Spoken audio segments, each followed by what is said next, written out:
Okay, welcome everybody. We're going to have a talk on the subject of why we dream and the various theories and my own research in that area as well and the applications of those discoveries in various clinical areas and other areas of life. So dreaming. There is a connection, I'm sure you know, between something called dreams and the REM state or the REM sleep. REM sleep was first discovered by two scientists called Aserinsky and Kleitman in 1953. Now, 1953 was a great year in the annals of science because something very spectacular happened in 1953 in a laboratory at Cambridge University. I wonder if anybody knows. That was when the structure of DNA was discovered. And it may well be that one day the discovery of REM sleep might even rank as being equally important when its full implications are realized and understood. Now, that discovery of REM sleep, as I say, was by Eugene Aserinsky and Nathaniel Kleitman way back in 1993. And what was discovered was that it occurs about every 90 minutes during sleep, this thing called REM sleep, or rapid eye movement sleep. And they found that it occupied a total sleep time of 1.5 to 2 hours in the night. So approximately 25% of people's sleep time was devoted to this type of sleep known as rapid eye movement sleep. It was known as rapid eye movement sleep because the eyes literally go into very rapid movement, zzz, like that, quite often during this sleep and just before it starts as well. So it became known as REM sleep. Now, this was a very exciting discovery at the time because prior to that, the whole investigation of sleep was not of a great deal of interest to scientists, and particularly the scientific investigation of dreams, because there was no external marker. But now this special state of sleep was discovered, and because of the rapid eye movements, you could know when people were going into it. So it was possible for the first time to investigate this type of sleep. So that's exactly what they did. They awakened people who were in REM sleep, and they found that they were able to recall a dream on about 80% of occasions. Whereas when they awakened people who were asleep, when they were in non-REM sleep, they recalled dreams on only 7% of occasions. So this was an amazing finding, that dreams appear to be hugely confined to a very specific part of the night's sleep, a particular portion lasting about 2 hours, say, out of an 8 hours night's sleep. So dreams and REM sleep then were inexorably linked. And this created the possibility for the scientific investigation of dreams. Now, further studies showed that REM sleep was not just confined to human beings. It was also a characteristic of other mammalian species. And even birds have a little REM sleep. REM sleep was found to be predominant, though, in infants, but particularly in the fetus. So here we have this remarkable discovery. Dreaming is occurring almost predominantly in REM sleep. But the REM state is not just confined to humans, it's also available in other mammals and in birds. And then it was discovered that it predominates in the fetus, particularly in the last trimester before the baby is born, last trimester of pregnancy. The baby, if it's a human baby, is spending nearly all its time in the REM state. So that was a hugely important finding because it told us that whatever the REM state evolved for, its primary purpose must have been fulfilled in the womb, in the uterus.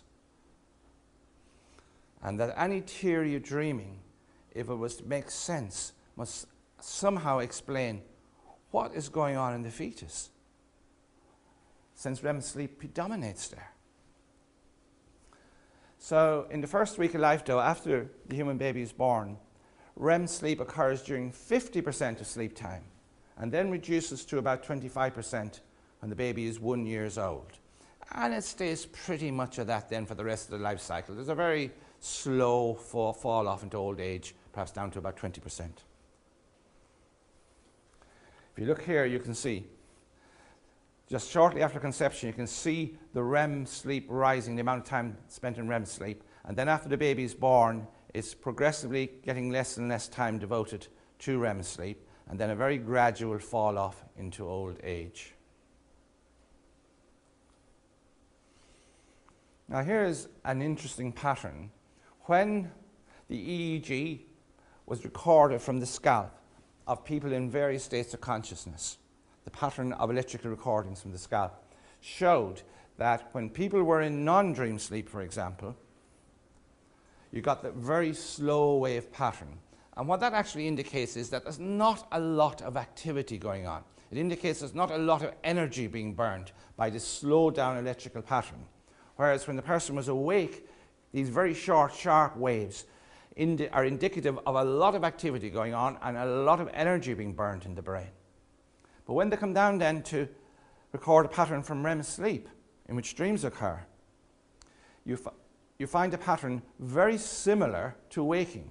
So in REM sleep, during dreaming, we get a pattern almost identical to waking, indicating that during dreaming, there's a lot of activity going on in the brain, virtually indistinguishable from being awake, and a lot of energy is being burnt in the brain during REM sleep. Now, further experiments in and with the REM state led to another major discovery, this time in France, and with Michel Jouvet, when the part of the brain that controls the body paralysis of REM sleep is removed from cats by brain surgery, the cat appears to act out its dreams, going through its behavioral repertoire. So over in France, Michel Jouvet was doing his research, and he discovered that in the REM sleep, there's not just rapid eye movements going on, but the body is literally paralyzed. Clearly to help prevent us acting out our dreams. The body is paralyzed. We don't move during REM sleep. And he got the brilliant insight. If I were to remove, he thought to himself, that body paralysis, we might find out more about dreaming. So he was able to discover the specific part of the brain that was causing the body paralysis down in the locus coeruleus, a tiny little clump of cells. And he was able to ablate that clump of cells, so the body paralysis was removed in cats. And when cats went into REM sleep then, they appeared to be acting out their repertoire of instinctive behavior. For example, they would suddenly behave as though they were terrified, as though there was something really frightening in front of them, and their back would arch and the hairs would stand on the back of their back. This led Jouvet to propose that the function of REM sleep in creatures is to program instinctive behavior. Since when he removed the paralysis in cats, they acted out instinctive behaviors. And given the fact that the REM state is occurring predominantly in the fetus, it was quite a plausible suggestion to say, well, REM sleep must be about instinctive behavior, and in the fetus, programming of instinctive behavior must be going on.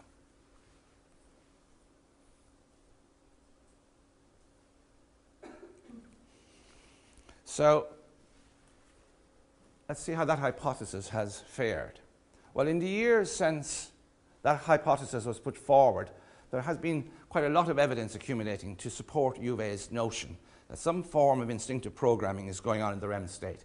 For example, young babies first show smiling, grimacing, and other behaviors in the REM state. There's no social context for them, but they can actually be seen to practice the type of universal instinctive reactions that humans have, such as smiling and grimacing, in the REM state. And they can still be practicing them after they're born. And it's much later on that they learn a social context in which to express those instinctive behaviors. But they're practicing them in the REM state. Fetal lambs have been filmed, for example, practicing breathing in the REM state inside the uterus, even though, of course, they're getting their air via the umbilical cord, but they need to be able to breathe once they're born, and they can be seen practicing it in the REM state. So the notion then that the REM state is about the programming of instinctive behavior, there's some very interesting and supportive evidence for that contention. But Jouvet, though, was a bit puzzled as to what the function would be of the REM state and sleeping and dreaming in adulthood. And he could see that there was two possibilities here. If the REM sleep in the fetus is about programming instinctive behavior, perhaps in adulthood, the REM sleep and dreaming is either to program in new behavior, or to correct instinctive behavior that's been damaged. It might be correcting damage to the instincts, or alternatively, it might be deleting stuff. It's either putting in new stuff connected to instincts, or it's deleting stuff. Those are the two possibilities. Now, Michel Jouvet collected his own dreams throughout his lifetime, and he could never really reconcile or find enough evidence to be able to figure out which of those two possibilities might actually be at play. The program of instinctive behavior, such as suckling and language, has to be in analogical form. So I want you to think about this. If nature is to program in instinctive behavior into ourselves, into other animals, which clearly it does, it would have to be in analogical form. For example, take a behavior as simple as a newborn baby suckling on its mother's breast.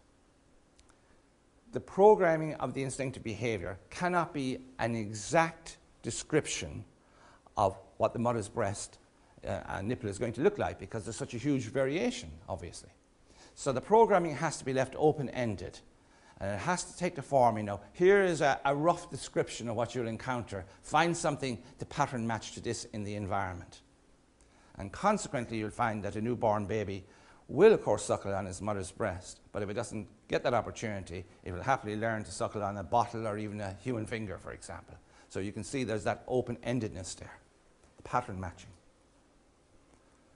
It must be something similar for language as well, for example, because we have the potential to acquire a language. We're born with that potential. But depending on the environment we're brought up in, we may end up learning Japanese, or we may end up learning to speak English. So clearly there is this environmental pattern matching component going on. Now here's a very interesting picture that tells a multitude. This, of course, is a very famous scientist. Anybody recognize him? Konrad Lorenz. The famous Konrad Lorenz, great ethologist, a student of animal nature. And he made the discovery that if you remove a mother goose or duck as the eggs are hatching, if you remove the mother and you place a pair of Wellingtons next to the eggs, that the hatchlings, when they come out, will imprint, as it was subsequently called, onto the Wellingtons, and thereafter treat the Wellingtons as though it were its mother. So if Konrad Lorenz was actually wearing those Wellingtons, whenever he wore those Wellingtons there, these ducks, or maybe they're goslings, follow him, and they behave towards him as though he were their mother, because he's wearing the Wellingtons that were present when they were hatched out. And just as they would get nervous if their mother wasn't around, they would get nervous whenever he wasn't around. So they behaved to him as though he were his mother. Now, the import of that is this, is that the programming of the instinct to recognize their mother clearly isn't an exact description of their mother, since they take the Wellingtons as a substitute. So clearly the programming has to be something like this. The first large moving object you see when you get out of the egg, that's your mother. That's the person to follow and treat as your mother. So you can see it's very open-ended. It has to be in the form of find a pattern match to this description. So it's analogical. And of course, the advantage of pattern matching is you can allow for variation. The disadvantage of pattern matching is it contains the potential to go woefully wrong, as with the Wellingtons. I mean, in terms of human psychopathology, you'd have to describe these birds as pretty neurotic, wouldn't you? Thinking that their mother was a pair of Wellingtons. Although, of course, we can see certain human behaviors are not a huge mile distant from that, particularly with the male sex. The male sex has been known to sexually imprint on a lot of quite bizarre things. As you know, some men find themselves sexually turned on, say, by red hair, or it could be by certain forms of clothing, or all sorts of strange objects. I even met a person once who was turned on by the sound of a Hoover. So I think you will agree that that's something that's gone wrong with the pattern matching process there. So let's just quickly review where we're at. As a result of these discoveries about the REM state, back in the 1960s and the 1970s, we now know that dreaming is part of a biological program that occurs at regular intervals throughout the night in human beings. We know that dreaming is predominantly in this state of consciousness known as the REM state. This REM state is linked to fetus development and is linked to the programming of instinctive behavior. We also know that this REM state occurs in other mammals and a little bit in birds. So given these scientific facts, these discoveries, it now becomes clear that any comprehensive theory of dreaming has to be consistent with these facts. Why do animals go into the REM state at nighttime just like human beings? Why do mammals? Why do cows dream? Why do rats dream? Why do dogs dream? Why do lions dream? So any theory of dreaming to be scientifically comprehensive and acceptable must be able to extend in some way to the animal kingdom. It can't just be confined to the human species. I mean, were I to say to you, we have discovered that the function of kidneys in human beings is X, Y, Z, and this was a completely different function to what kidneys did in other animal species, you would be skeptical, to say the least. It doesn't mean that kidneys mightn't take on some additional function in humans, but there has to be some commonality of purpose for the organ if it's occurring in many different species. So the REM state must subserve some commonality of function right across species.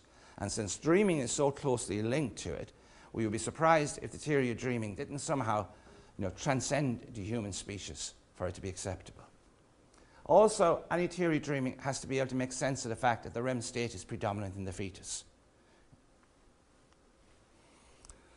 I was a student of psychology when a lot of this stuff was becoming well known in science and forming part of undergraduate psychology degrees. And when I was first exposed to these findings, one thing jumped out at me with total clarity, and that was Freudian theory and Jungian theory were dead in the water. Because any complex symbolic theory of dreaming, purportedly suggesting that maybe dreaming has got to do with sexually repressed instincts being expressed symbolically. It just didn't make sense when you looked at a cow or a horse to think that it was having symbolical dreams about sexually conflicts of desiring its parents. Do you really think that when your cat is dreaming, it's in touch with the collective unconscious mind of the universe? But it was a stretch too far from my understanding at the time. So I felt clear in my mind in those days that there was an opening for a new theory of dreams. I had no idea what it might be, but it was clear that there was an opening for a more scientific approach to formulating the purpose and the meaning of dreams. Now, here's something that was not taught in our undergraduate psychology degree. I learned it many years subsequent to that. But with the benefit of hindsight, it could be seen to be a very important discovery. And that was the discovery made by a chap called Silber in Austria, I believe, back in 1909. And he discovered that his waking thoughts were translated into metaphorical analogues when he got drowsy. He could find that he could be thinking a thought, and the next thing he would see a symbolical representation of that thought. And he called that phenomenon the autosymbolic effect. For example, his thought on one occasion was, I am going to improve a halting or a rough passage in an essay that I'm working on. So that was the thought in his mind, that he needed to improve a rough passage in his essay. And he was very drowsy at the time. And what he saw next was that he got an image of himself planing a piece of wood, smoothing out a piece of wood.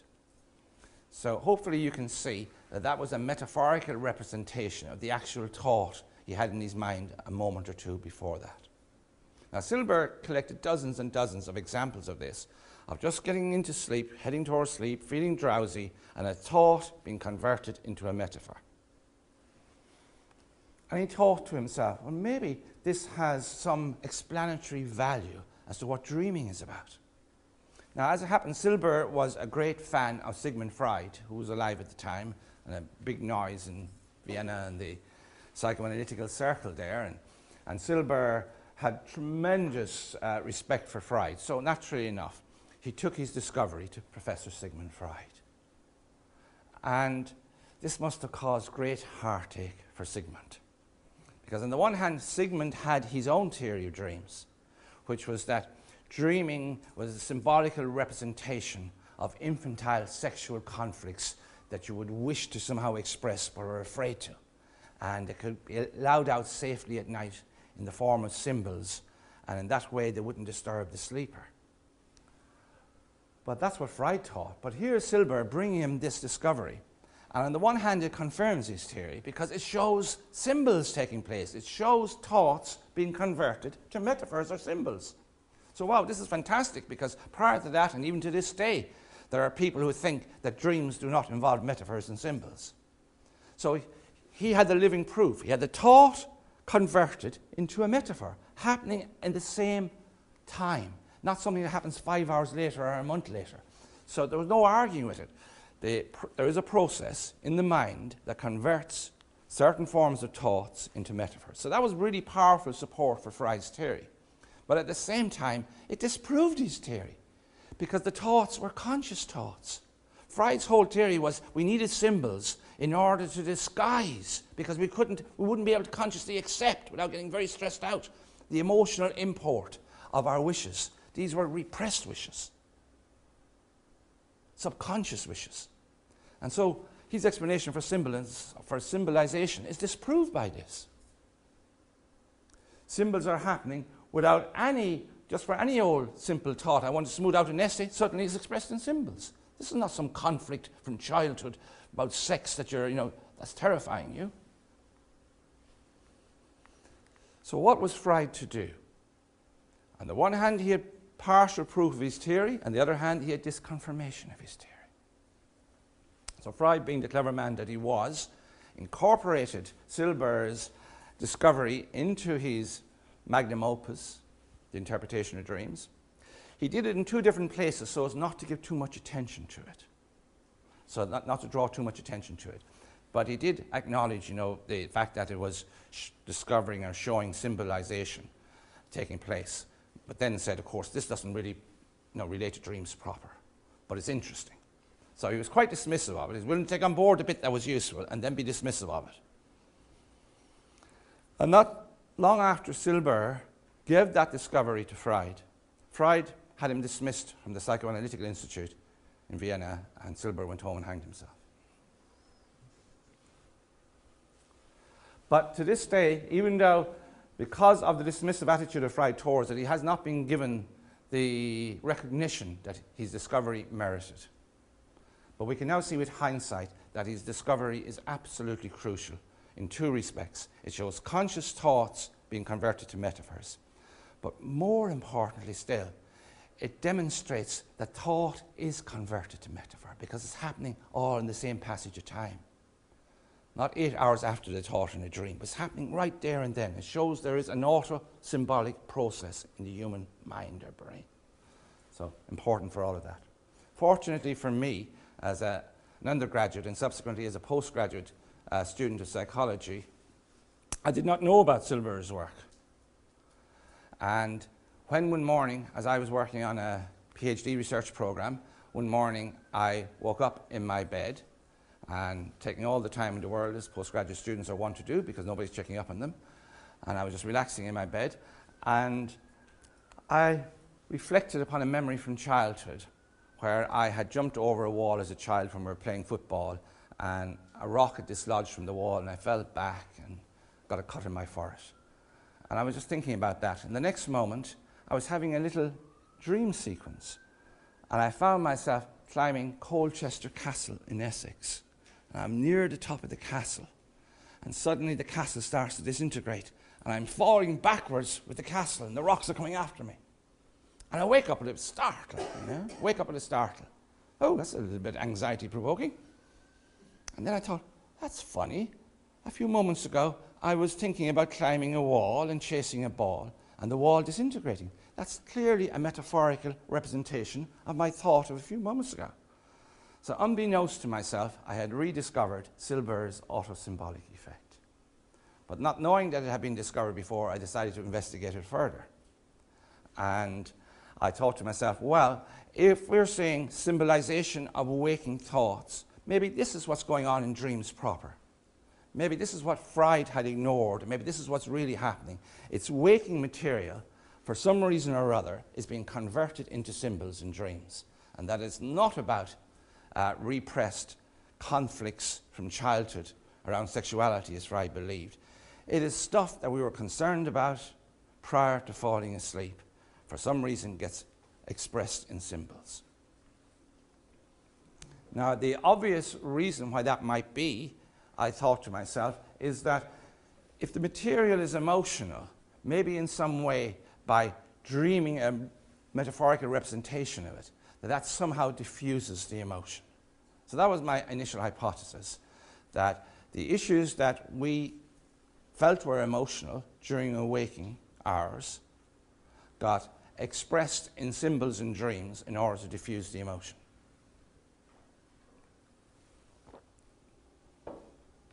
So for quite some time after that, I set out to find out more about dreams, to record my own dreams, to collect dreams from people who volunteered to be involved in my research process and project. As, you know, asked everybody, all in sundry, if you ever have a dream, please tell me about it if you can. And I would talk to them about their waking experiences. And equally for myself, I started the process of waking myself up at night time to try and get more dreams, because I knew we were dreaming every 2 hours for a bit of time. And I captured a great many dreams from myself and from other people. And when I compared them to waking experiences, it became apparent, more often than not, it was readily apparent after a period of reflection, that the dream metaphorically represented or was connected to events that occurred whilst we were awake. And that was happening with sufficient reliability to give me confidence in my hypothesis, that dreams symbolically expressed emotional issues from being awake, and in that process possibly discharged the emotion. But up to this point, I only had correlative evidence. I didn't have causal evidence. So I decided to do a proper scientific experiment. In a proper scientific experiment, you have predictions. You predict something will happen because of your theory. So I set out to predict my own dreams. This will be a proper scientific experiment. If you can set predictions and then record the dreams and show the dreams, the predictions fulfilled in the dreams, you will have done a classic scientific experiment. This had never been done before in dreaming, as far as I knew, somebody setting out to predict their own dreams. But I decided to do this. And the methodology was that I would keep a little notebook with me whilst I was awake, and I would make a note of all the emotional issues that arose during the day. And then I would use this as a list of predictions for dream teams that would occur that night. Now, of course, one of the problems with doing this experiment might well be that I would not remember the dreams. So to ensure that I collected as many dreams as possible, I decided that I would set an alarm clock and wake myself every 2 hours and see what dreams I would be able to record. I decided to have the experiment last for a period of 1 week. And so, for each night of that week, I had a list of predictions which I formulated before I went to sleep. Sorry, carry on. I had a list of predictions which I formulated before I went to sleep. And then I would wake up every 2 hours. A lot of the time, I would actually wake up before the alarm clock. My brain was getting conditioned to wake up after a period of REM sleep. And I would have a notebook and I would write down the dreams. And then in the morning, I would have a look at the dreams and at my list of predictions to see, had I accurately predicted my dreams? And the experiment was progressing, was due to last for a week. But by about the third day or so, it was becoming clear that the hypothesis at best could only be partially correct. Because although some of my predictions were turning into dreams, a lot of them failed to be turned into dreams. more upsetting still, a lot of things that happened the previous day that did not appear to be emotionally significant to me were turning into dreams. So there was something seriously wrong with the hypothesis. Now, the good bit was, it was very clear that the dreams were metaphors connected to waking events. That part of the hypothesis was validated. But they were not the most emotionally important events, were not becoming dreams. They were in some cases, but in a lot of cases they weren't. Events that appeared to be of minor emotional import were actually being converted into dreams. So there was something seriously amiss with the hypothesis. But by now, I had the bit in my teeth for dream research, so I abandoned my official PhD research at this point in time and decided that I would concentrate for 6 months on dreaming and just get this little problem cleared up. As it turned out, it took many years to complete my dreaming project. So I collected for quite some years. I kept collecting dreams and getting accounts of people's dreams, collecting my own dreams, looking to see if I could discover what was the basis. What was the basis that nature used, or the brain if you like, the brain used to select from our waking experiences the subject matter of dreams. There had to be a scientific explanation. There had to be a reason why nature chose some things to become dreams and ignored other things. And this went on for some years. And what became apparent to me during those years of research was that stuff that happened whilst we were awake did get turned into metaphorical dreams. But it was never an exact copy of what happened when you were awake. There was always a twist to the dream metaphor. It always included some additional piece that actually hadn't happened. So there was some twist always in the dream metaphor. Yes, it was connected to this row. Yes, it was connected to that event. You could see the metaphor there. But it was never an exact replication of what happened whilst I was awake, or in other people equally. There was always a twist given in the dream. So that was very fascinating. Why was the waking event being twisted, being changed in some respect in the dream? So as I say, I went on for years and years doing the research, obsessively collecting this stuff, trying to discover, and I made no further progress. A point came where I actually had to abandon the research, to be honest. I had to abandon it. I mean, I had to get on and make a living and get I was married by now. I was starting to have a family. I needed to get my career going. So I decided to stop the research project. Stop it. I had wasted too much time on it. I decided I'd salvage something from the years of research by publishing a paper showing that dreams were connected to waking activity and that they metaphorically represented certain waking activities. Why they were chosen, I didn't know. And why they were given a twist, I didn't know. But I could at least show that there was a connection. Dreamings were metaphors and they were connected to waking activity. So I decided I'd publish a paper with that fairly limited discovery. And in the process of writing up the experiment that I had done, I came to day 3 of the experiment. And I came to the prediction that had failed to happen, which most disillusioned me.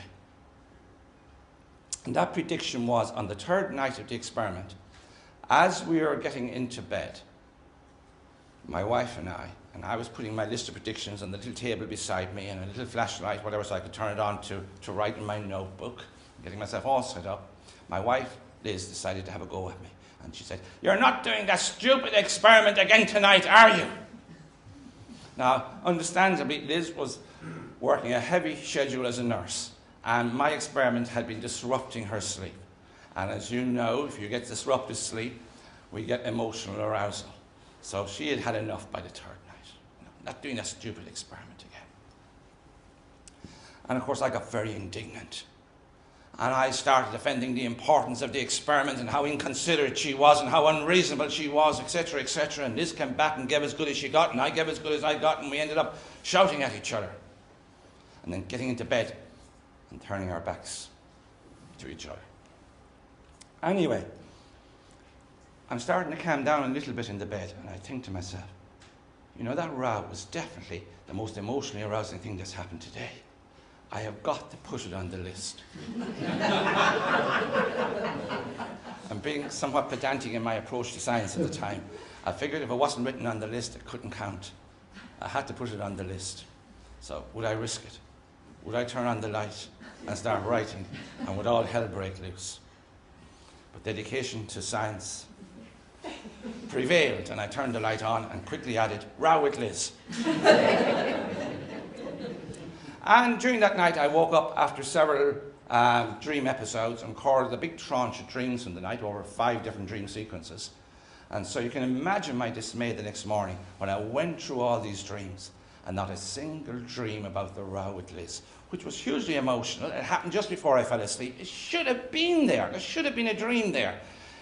That on itself totally convinced me there was something seriously wrong with my hypothesis.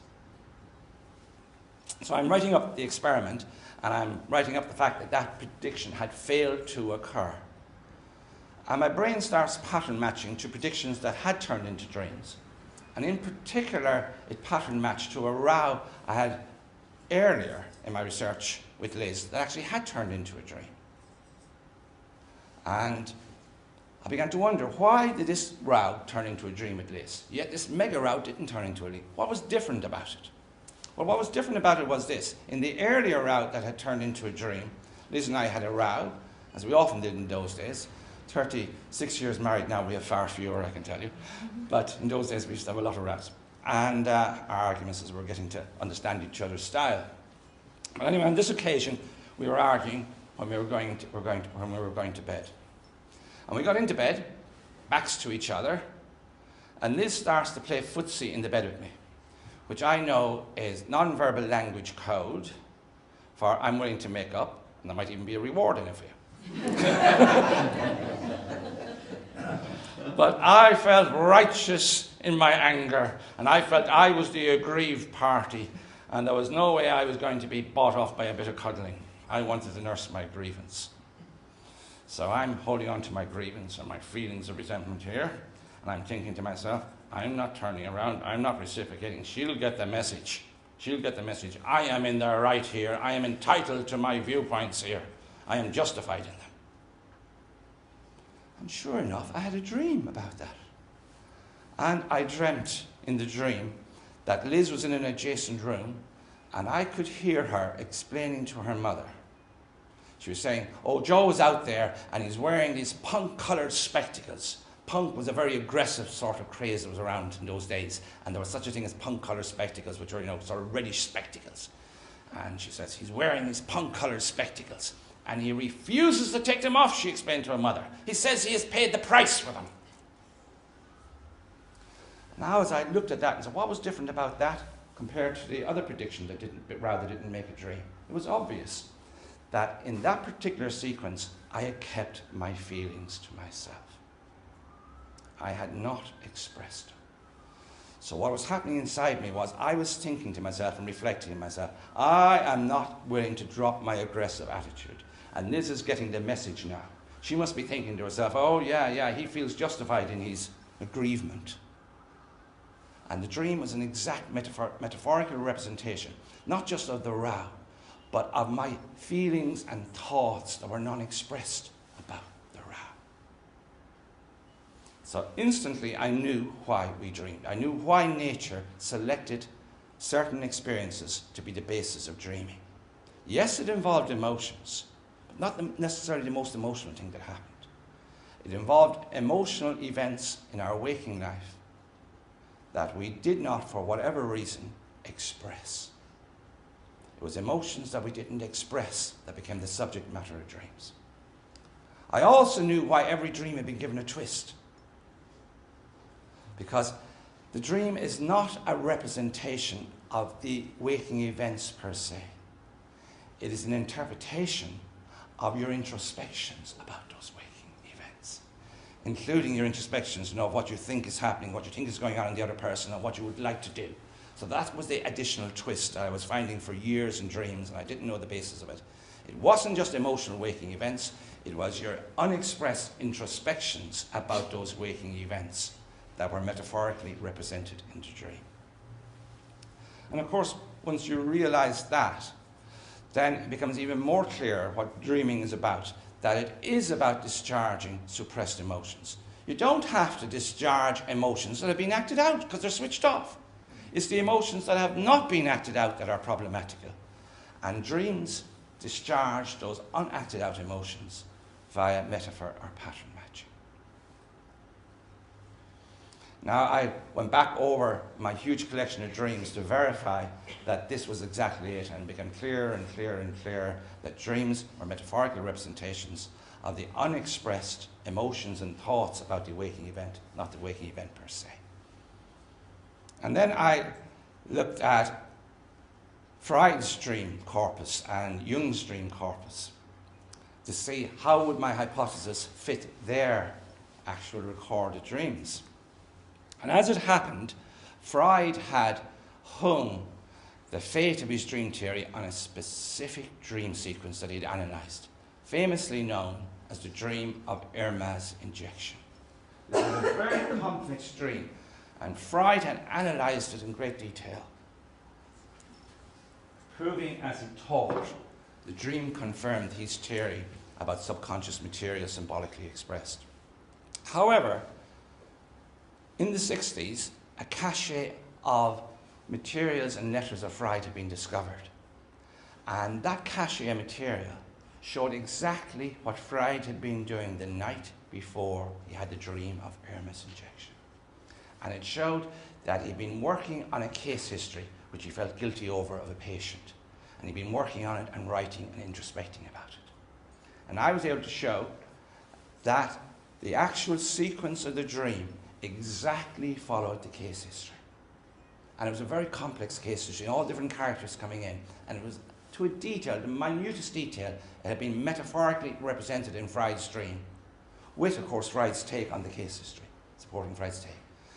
That, in fact, was so detailedly accurate that a well-known philosopher of science who happened to be married to a psychotherapist, on reading the dream book, they were in bed one morning, and she passed it over to him, and she said, read that and tell me what you think of just that chapter on Freud and this explanation for his dream. And this particular scientist said to his wife, I don't need to read any more of the book, he said. It has to be right. Because there were just so many matches, it was beyond any form of probability to ignore it. It was as accurate as translating a passage from French into English. There were so many hits in it. So that was, very fortunate evidence to be able to show that. And then again, I was able to do this, a very similar thing with Jung, because there was a dream that Jung had put huge store by. And he attributed his discovery of the collective unconscious to a particular dream that he'd had. And it was a dream he'd had on a ship whilst he was traveling to America with Sigmund Freud.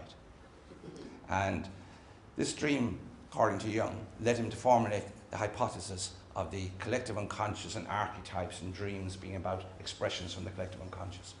Now, I won't go into all the details of the dream, we have published it, but just to suffice to say that the dream showed him exploring different levels in a house, and each level had related to a different historical period, from medieval times to Roman times, and eventually he pulls up a board, not a board or a square, off the floor, and there's a stairs going into the basement. And he goes down into the basement, and he just sees a bare basement with half disintegrated skulls there. Now, Freud got very excited when Jung told him about this dream, because Freud believed dreams were wish fulfillment, so he wanted Jung to identify, who do you want dead? Who do you want dead? And in order to pacify him, Jung had to pretend that he wanted two people dead. But Jung said he knew it wasn't about dead people, but he took it as confirmation that there were historical layers to the unconscious mind, ending up with what he thought was the collective unconscious, a really primitive layer at the very bottom. But actually, as with Freud, we know from Jung's writing exactly what he was introspecting about the previous day. And according to his own writings, he was introspecting about the connection between history and the human psyche. And the dream was merely a metaphorical representation of different historical periods with a house standing for his psyche. So it was just simply a symbolization or a metaphorical representation of what he'd been emotionally introspecting about the day before. And nothing there about a collective unconscious. It was a straightforward metaphorical representation of what he was introspecting about. So that was nice to have that available to demonstrate the applicability of the theory even to their works. So that then is the expectation fulfillment theory of dreaming. It is not the stuff we get emotional about that turns into dreams. It is the expectations that we have, what we expected to happen that didn't happen, or what we thought might happen. It is our introspections about emotional material that turns into dreams. So we could have some very intense emotional experience whilst we're awake, and if we acted out the emotions and expressed them, they're switched off, they're done. And so a lesser emotional event that we did not express could easily become the subject matter of a dream because it wasn't expressed.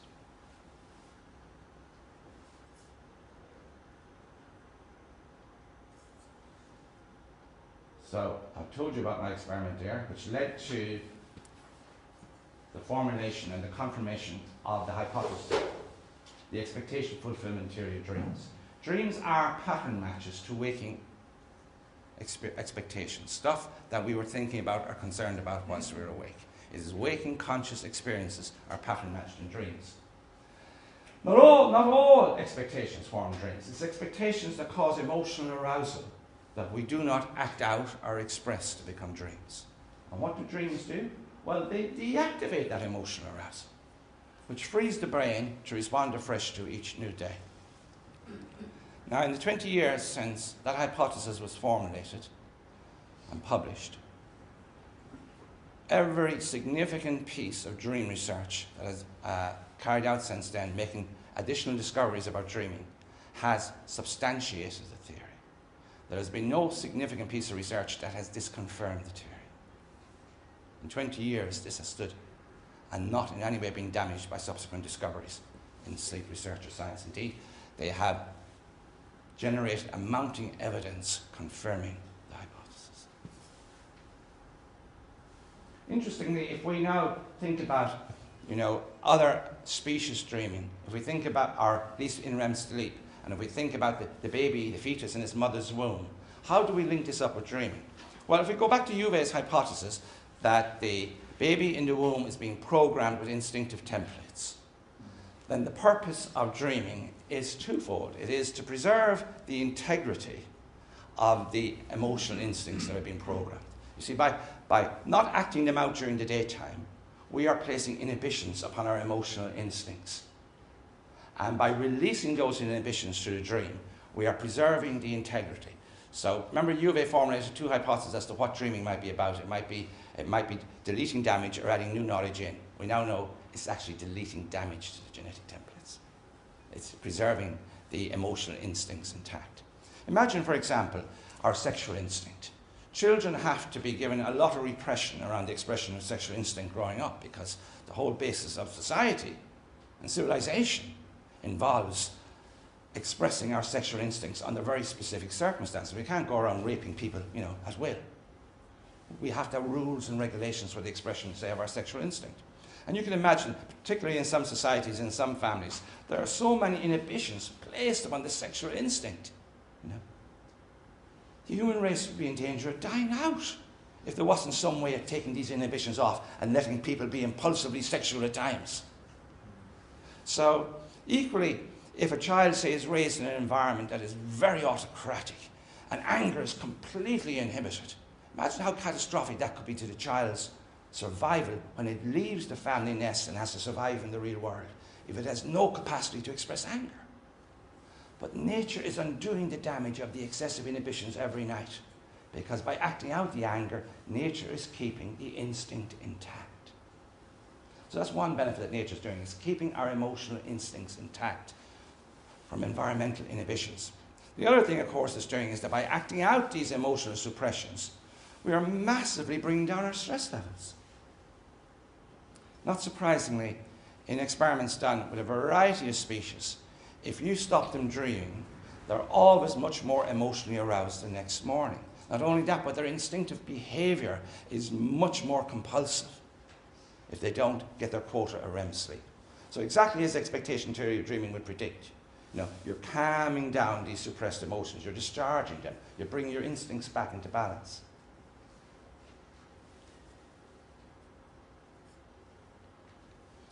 So the instincts are programmed in REM sleep and programmed in the fetus in REM sleep and maintained through dreaming in REM sleep after we interact with the world.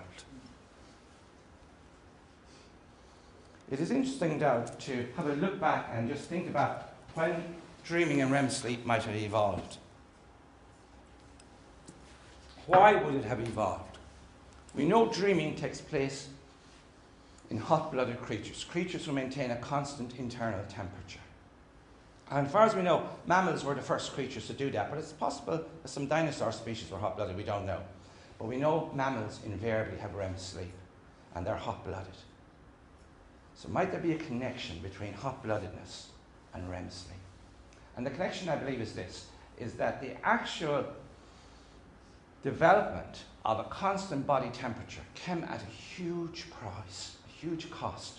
In order to maintain a constant, or a relatively constant internal hot-bloodedness so that we can act at any moment, that required an increase in intake of calories of the order of 500% compared to a cold-blooded creature of equal size. As you know, cold-blooded creatures wait for the sun to warm them up to get their energy. But what mammals learned to do was to take in food and to use that food to convert and warm their own blood so that at any moment in time they can do what they want. But to have that internal combustion engine going for themselves, filled up constantly, they needed to take in 500% more calories. And now that they could act impulsively at any moment, there was a huge danger of wasting energy. That a mammal could run after any little bit of instinct that might get aroused. And this would be hugely costly in terms of wasted energy. So, not surprisingly, nature evolved a strategy for that. And the strategy was to grow a thinking cap, to grow some more cortex. What the cortex does is two things. One is the cortex inhibits emotional impulses, it suppresses them. And it also takes a more objective take on reality. Emotions are always based on our own unique history. They do not necessarily apply to the world at large. They're based upon our own unique history. And so the cortex learned to and evolved to be able to look at reality more objectively and to be able to suppress emotions. So nature evolved that mechanism in mammals once they had hot-bloodedness. They had more of a cortex than cold-blooded creatures had, and they were able to hold back upon emotional impulses. So, for example, the cat might be sitting lazily, you know, in the yard, and it might suddenly hear a rustle in the bushes. And that could pattern match to a mouse. And the cat might just jump up and rush there, but actually it's only a little bit of wind. But, you know, the cortex learned to say, you know, what's the evidence here, you know?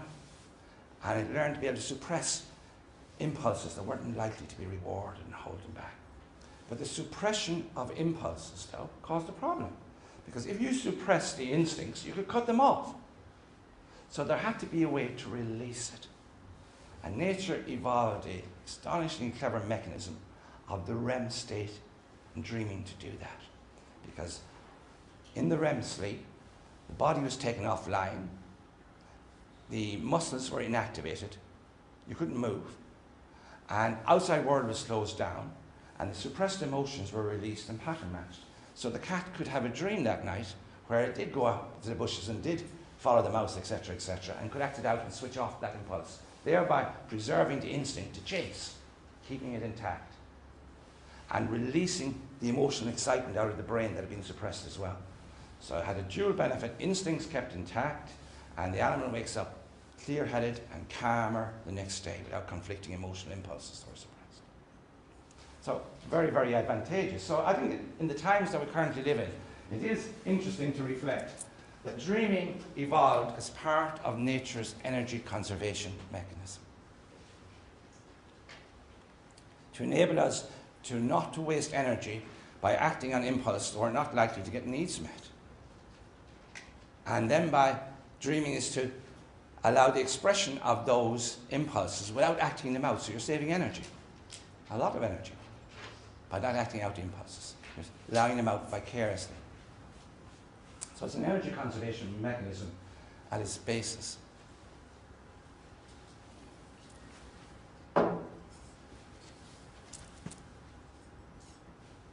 Here's a little bit of brain physiology for you. When the REM state is activated in humans or other animals, in our sleep, it starts by a pattern of electrical impulses being triggered off down here in the brainstem, in the pons, which is a very primitive part of the brain. And that series of electrical impulses, pontine, meaning pons, goes up to a part here of the thalamus called the geniculate thalamus.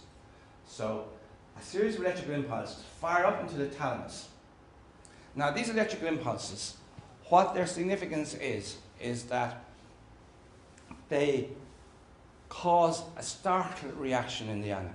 They cause a startle reaction. These impulses say something really interesting is happening, and they startle the brain into focusing, looking for something interesting. Technically, they're called orientation responses. So, for example, you could be in a room talking, and suddenly you hear a noise.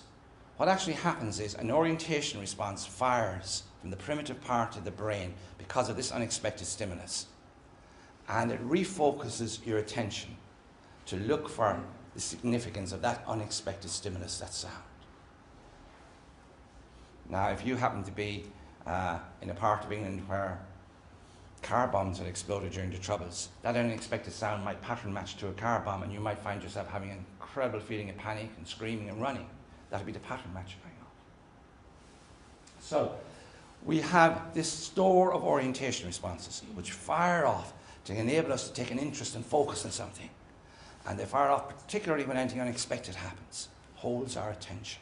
But at night time in our sleep, the brain fires off these orientation responses and fires them up to the thalamus. When an orientation response fires, the body gets paralyzed simultaneously, and this impulse fires up to the thalamus saying, there's something really interesting happening, focus on it. But the poor thalamus is getting no information from the outside world because the outside senses are closed down. So it has this expectation, something really interesting is happening. But it can't pattern match to the outside world. So what is it? The only thing that this part of the brain can do is say, well, what am I expecting to happen? That hasn't happened. There's no information coming in. So what am I expecting to happen? That hasn't yet happened. So this activates suppressed emotional expectations. They still can't be pattern matched from the outside world. So they're fired up to the cortex, the occipital cortex. And the cortex has nothing to pattern match them to because it's not getting any information from the outside world. So at that point, they get pattern matched from memory and acted out. And so your dream is a pattern match to a suppressed emotional expectation, and it completes the pattern and switches it off.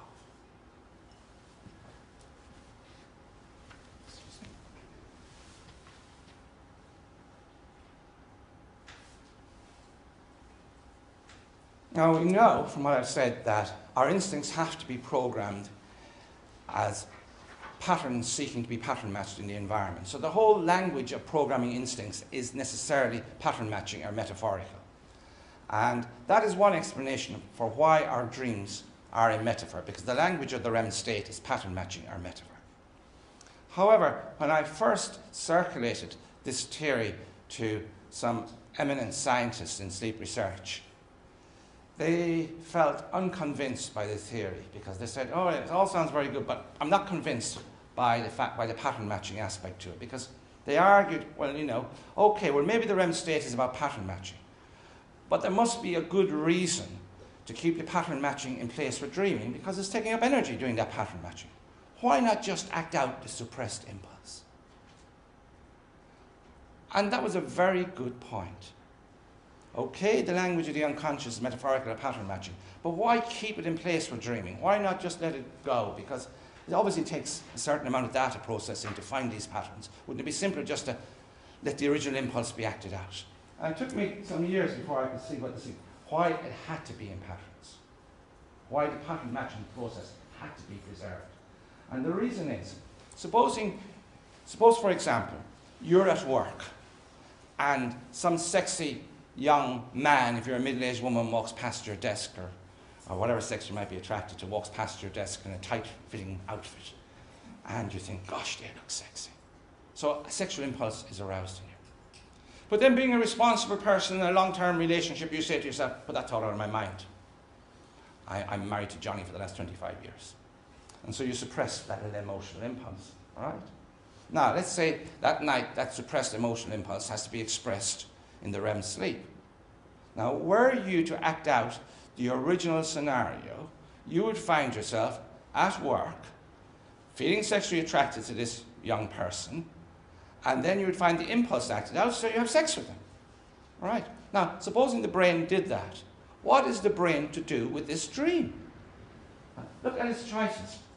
If it allows it to go into long-term memory, it's creating false memories. It will totally corrupt the memory process in the brain.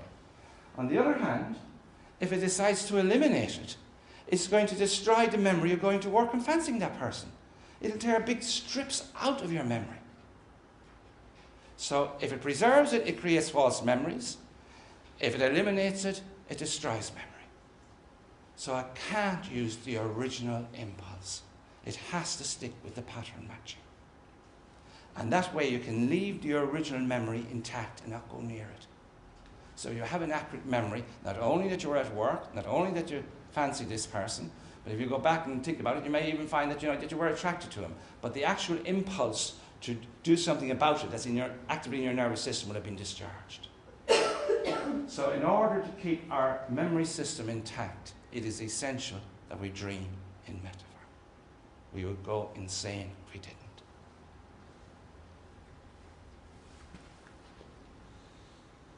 Now let's take a look at, see how we're doing for times. We have to wait for you to... I'm sorry. No, I'm here. Oh, you did. Sorry. No, I'm... Mary. Mary. No, it's not Mary either. Mary, you're right. It is Mary. It's coming next. A couple missing. Right, in this next section, I'm going to take a look at some of the more well-known alternative theories of dreaming, and I'll take some questions and answers on the floor as well.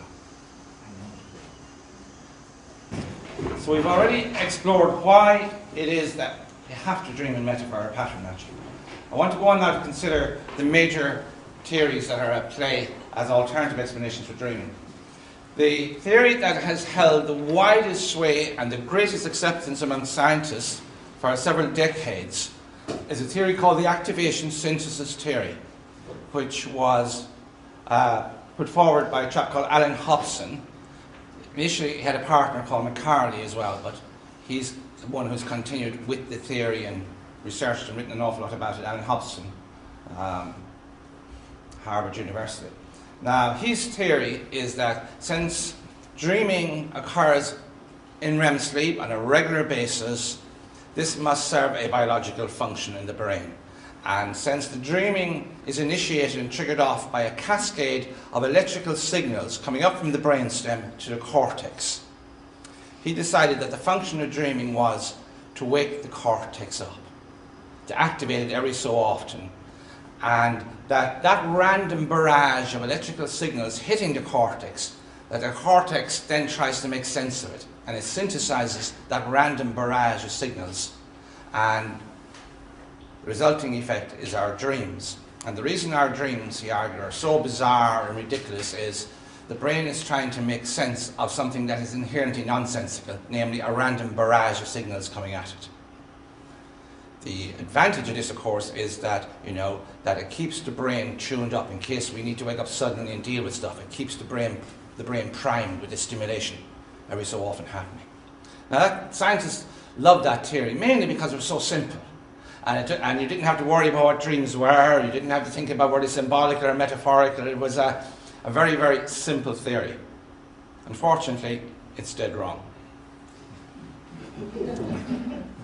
Now, there's a whole swaths of evidence that I could give you to prove that it's wrong. But here are some things.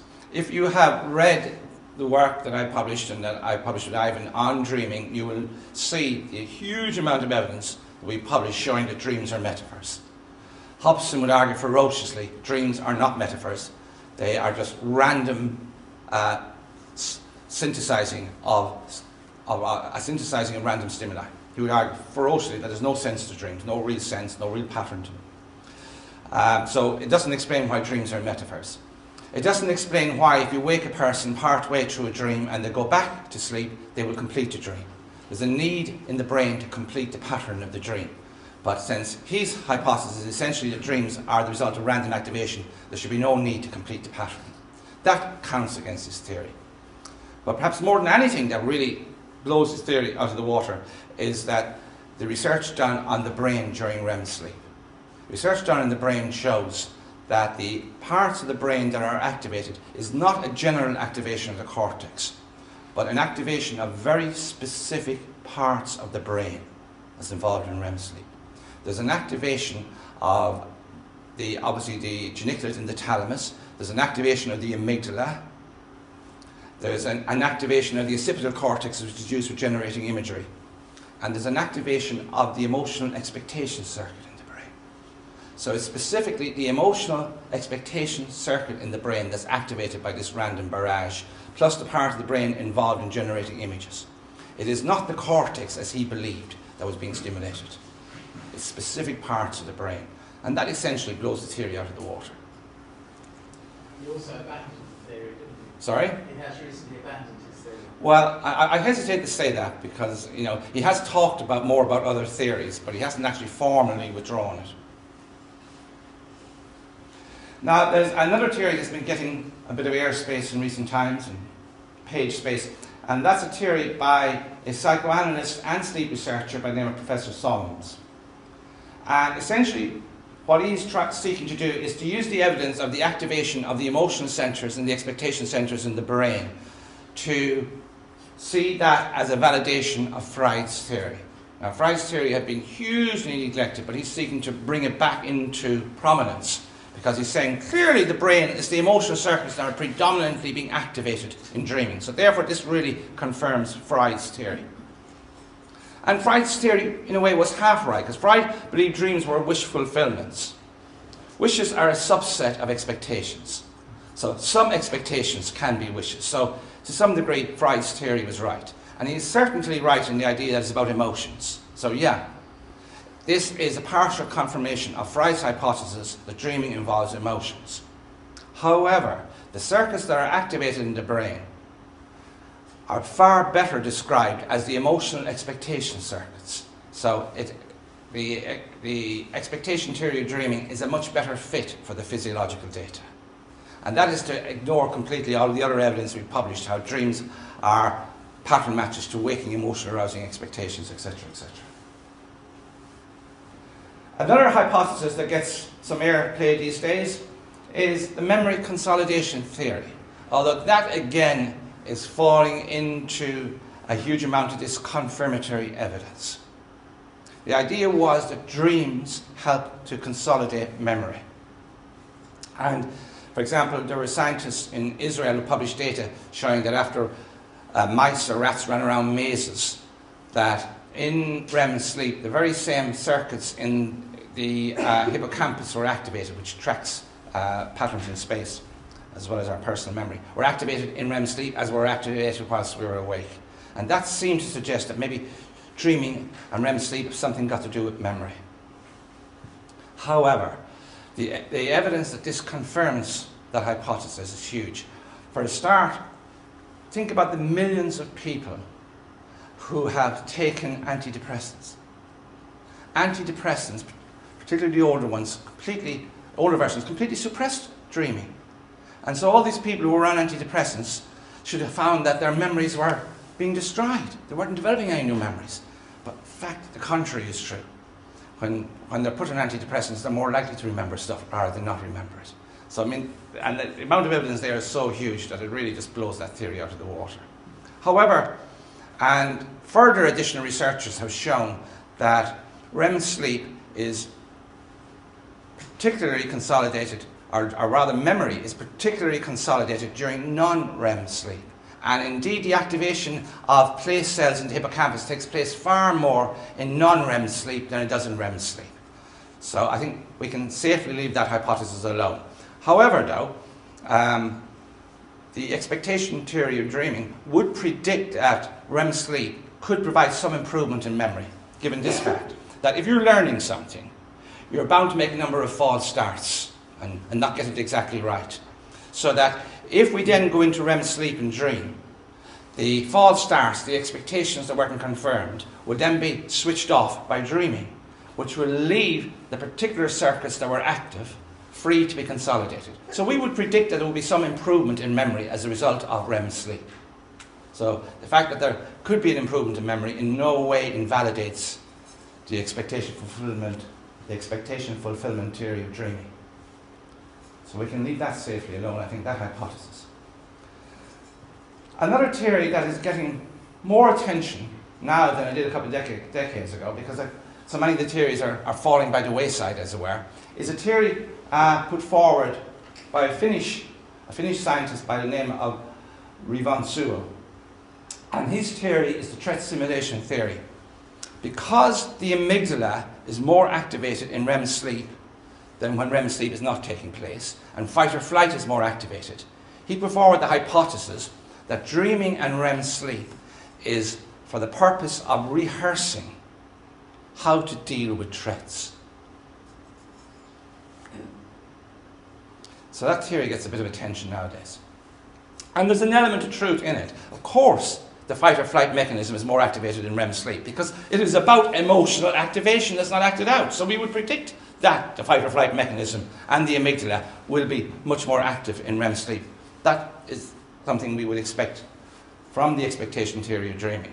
And of course, a certain amount of dreaming might be about threats, because if we're expecting a threat and it doesn't manifest, well then of course we'll have a dream about it.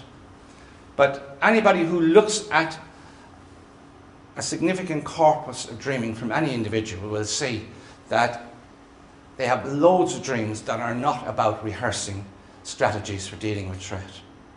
They have loads of dreams. Some of them are happy dreams, some of them are sexual dreams, about all kinds of things, although a proportion of them will be about threat. But even those dreams, very often the strategy implied will be counterproductive. For example, I once dreamt that I was killed in a, that isn't exactly a native survival, dreaming you're killed, is it? I mean, that's not rehearsing a survival strategy, is it? Getting yourself shot and killed. So an awful lot of dreams are clearly much more complex, and they're much more metaphorical, and the simple notion that they exist to rehearse survival strategies is really not compatible with the wider field of evidence.